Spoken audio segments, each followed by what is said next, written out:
Hello mga kabiyahe, nandito tayo sa Manila.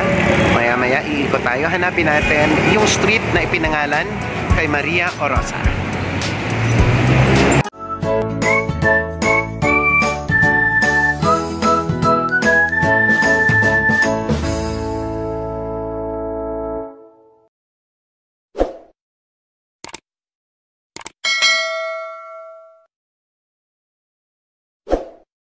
Hello mga kabiyahe, nandito tayo ngayon sa inaabangan. Ayan, ang aking mga estudyante.